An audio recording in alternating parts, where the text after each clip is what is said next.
Assalamualaikum warahmatullahi wabarakatuh. Nama saya Firlinda Fadlah Priantini dari kelas 11 IPA 2. Di sini saya akan menjelaskan materi tentang koloid. Koloid adalah suatu campuran di mana kita sulit membedakan antara zat pelarut dan zat terlarutnya. Namun kita masih bisa melihat partikel-partikel yang ada pada zat terlarut tersebut. Contohnya itu ada campuran antara susu bubuk dengan air. Koloid memiliki sifat diantaranya larutan dan suspensi. Zat terlarut atau fase pendispersi dalam koloid dan zat pelarut medium pendispersi dalam koloid. Nah, secara umum campuran dibedakan menjadi dua. Yang pertama ada campuran homogen atau larutan dan yang kedua ada campuran heterogen atau suspensi. Nah, campuran homogen ini tidak dapat dibedakan lagi zat terlarut dan pelarutnya. Sedangkan untuk campuran heterogen ini masih bisa dibedakan zat pelarut dan terlarutnya. Selanjutnya, menurut partikel, campuran dibedakan menjadi tiga. Yang pertama itu ada larutan sejati yang ukuran partikelnya itu kurang dari 1 nanometer. Yang kedua itu ada sistem koloid yang ukuran partikelnya itu 1 nanometer sampai dengan 100 nanometer. Yang ketiga itu ada suspensi yang ukuran partikelnya itu lebih dari 100 nanometer. Nah, untuk melihat partikel tersebut biasanya menggunakan mikroskop elektron seperti gambar di samping. Oke, selanjutnya itu ada fenomena dan sifat koloid. Koloid memiliki sifat yang khas yang membedakannya dengan jenis campuran lain. Yang pertama itu ada efek tidak atau penghamburan cahaya. Yang kedua itu ada gerak Brown atau gerak acak vertikal koloid. Yang ketiga itu ada adsorpsi atau penyerapan. Yang keempat itu ada koagulasi atau penggumpalan. Yang kelima itu ada elektroforesis atau koloid dalam medan listrik. Yang keenam itu ada dialisis atau pemurnian. Yang ketujuh itu ada koloid atau pelindung. Materi selanjutnya yaitu jenis-jenis koloid. Koloid terdiri atas fase terdispersi dan medium pendispersi. Secara umum, koloid dibedakan menjadi aerosol, sol, emulasi, dan buih. Koloid liofil adalah koloid yang fase terdispersinya suka menarik medium pendispersinya, yang disebabkan gaya tarik antara partikel-partikel terdispersi dengan medium pendispersinya kuat. Koloid liofob adalah sistem koloid yang fase terdispersinya tidak suka menarik medium pendispersinya. Jenis-jenis koloid yang pertama yaitu aerosol. Medium terdispersinya itu cair padat, medium pendispersinya itu gas, nama koloidnya itu aerosol cair, aerosol padat.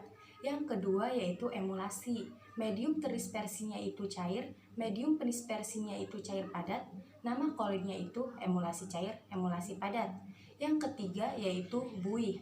Medium terdispersinya itu gas, medium pendispersinya itu cair padat, nama koloidnya itu buih cair, buih padat. Dan yang terakhir yaitu sol.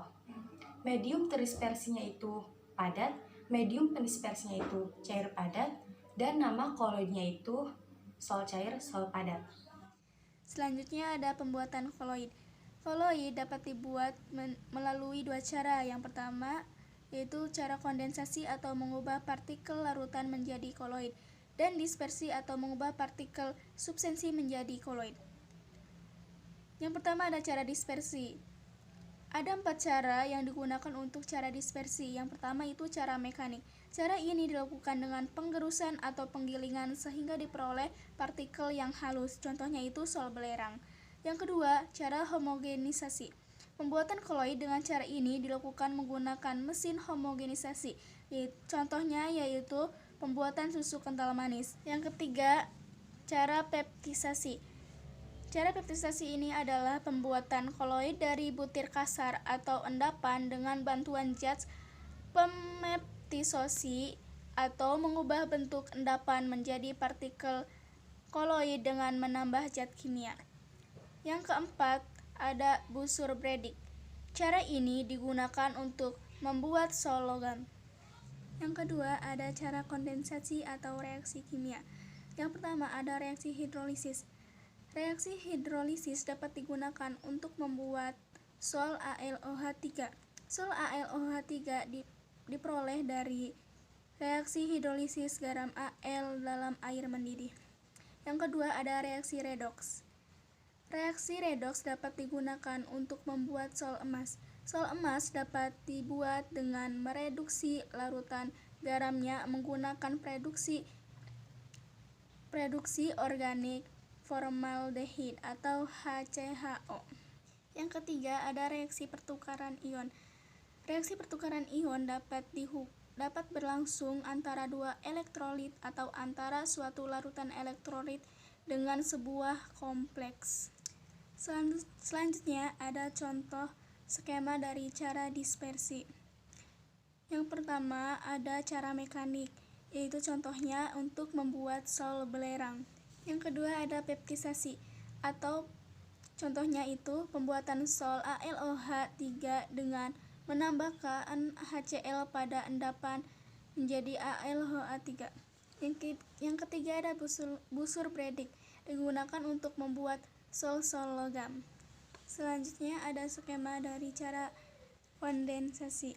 Yang pertama, reaksi hidrolisis, yaitu contohnya FeCl3 plus 3H2O menjadi FeOH3 plus 3HCl. Yang kedua, reaksi oksidasi. Contohnya itu 2H2S plus SO3 menjadi 2H2O plus 3S. Yang ketiga ada reaksi reduksi.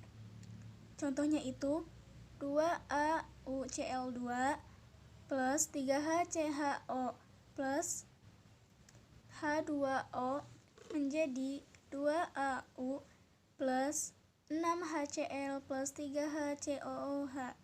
Yang keempat ada reaksi penggantian ion. Contohnya yaitu 2H3aSO plus 3H2S menjadi AS2S2 koloid plus 6H2O, atau AgNO3 plus HCl menjadi AgCl koloid plus HNO3. Selanjutnya ada kegunaan koloid.